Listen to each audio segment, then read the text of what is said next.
ओम शांति। आज 25/1/1969 की व्यक्तवाणी देंगे जिसका टाइटल है समर्पण की ऊंची स्टेज श्वासोश्वास स्मृति।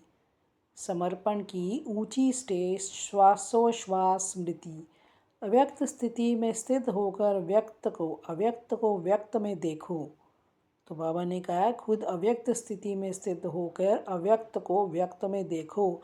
आज एक प्रश्न पूछ रहे हैं, सर्व समर्पण बने हो? तो बाबा ये प्रश्न पूछ रहे हैं, सर्व समर्पण बने हो? सर्व समर्पण है ही, ये सभी का विचार है या और कोई और विचार है? मतलब सब समझते हैं कि हम तो सर्व समर्पण है ही। तो बाबा आगे डेफिनेशन बताएंगे। सर्व समर्पण किसको कहा जाता है? सर्व में ये देह का भान भी आता है ना। देह ले लेंगे तो देनी भी पड़ेगी, लेकिन देह का भान तोड़कर समर्पण बनना है। देह तो त्यागनी ही है, लेकिन देह का भान, एक कॉन्शियसनेस होना, एक फीलिंग होना कि मैं बॉडी हूँ। तो बाबा ने कहा इसको तोड़कर समर्पण बनना है। आप क्या समझते हो, देह के अभिमान से भी संपूर्ण समर्पण बने हो? तो बाबा ने कहा देह भान से भी बनना है संपूर्ण समर्पण। तो अभी क्या देह के अभिमान से संपूर्ण समर्पण बने हो? मर गए हो व मरते रहते हो। देह के संबंध और मन के संकल्पों से भी तुम देही हो।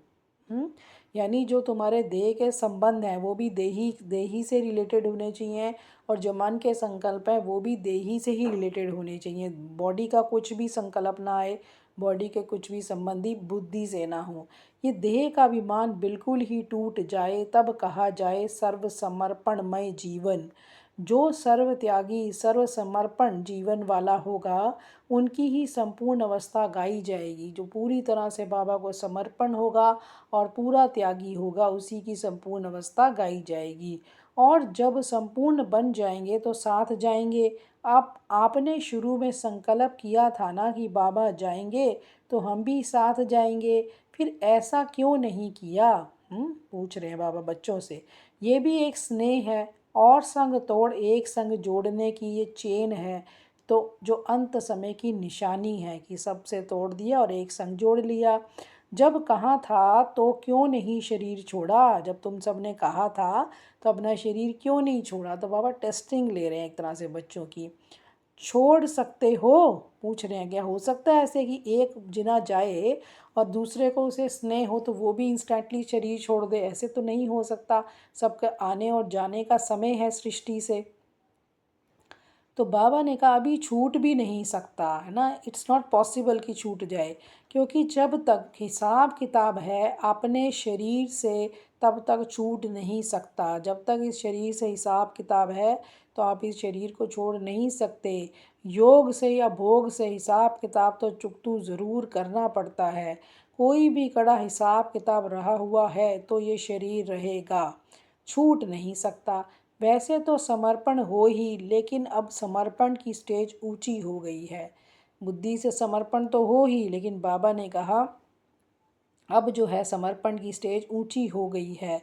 तो क्या हो गई है ऊंची? कि समर्पण उसको कहा जाता है जो श्वासोश्वास स्मृति में रहे। तो ये बाबा ने बताया ना, टाइटल था कि समर्पण की ऊंची स्टेज है श्वासोश्वास स्मृति में रहना बाबा की। एक भी श्वास विस्मृति का ना हो। हर श्वास में स्मृति रहे कि ऐसे जो होंगे उनकी निशानी क्या है।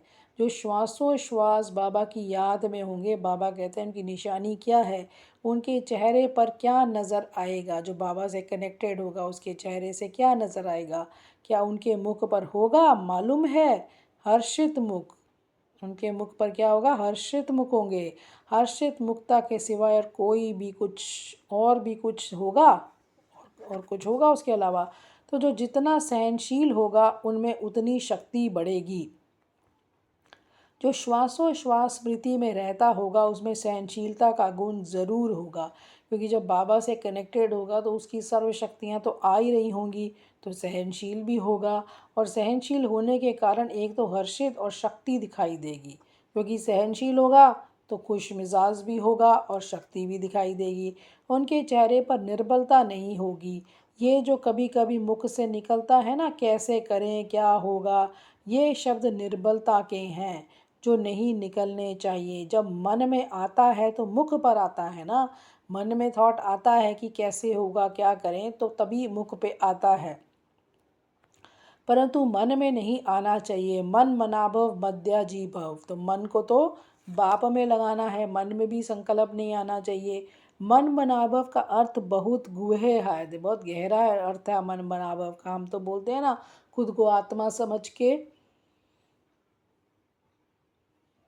बाप को याद करो तो मन मनाभव हो गया। लेकिन बाबा क्या कह रहे हैं, इसका राज बता रहे हैं। जैसे ड्रामा का सेकंड बाय सेकंड जिस रीति से जैसे चलता है, जैसे ड्रामा की हर सीन सेकंड बाय सेकंड चल रही है ना, उसी के साथ साथ मन की स्थिति ऐसे ही ड्रामा की पटरी पर सीधी चलती रहे, है ना। तो मन मनाभव का अर्थ क्या है, देखो कितना गहरा राज बताया बाबा ने, कि जैसे ड्रामा की हर सीन चल रही है, कुछ भी सीन चल रही है, उसके साथ मेरा मन भी चलता रहे सीधा सीधा, कोई भी संकल्प ना आए व्यर्थ कि ये क्यों, वो क्यों, ऐसा क्यों, वैसा क्यों, ये जो आता है ना व्यर्थ, ये नहीं आए। तो बाबा कहते हैं मन की स्थिति ऐसे ही ड्रामा की पटरी पर सीधी चलती रहे, ज़रा भी हिले नहीं, चाहे संकल्प से चाहे वाणी से, चाहे संकल्प में भी ना आए चाहे वाणी में भी ना आए, ऐसी अवस्था हो, ड्रामा की पटरी पर चल रहे हो, परंतु कभी कभी रुक जाते हो, मुख कभी हिल जाता है, मन की स्थिति हिलती है, फिर आप पकड़ते हो, ये भी जैसे एक दाग हो जाता है ना, आपकी स्थिति के ऊपर दाग हो जाता है।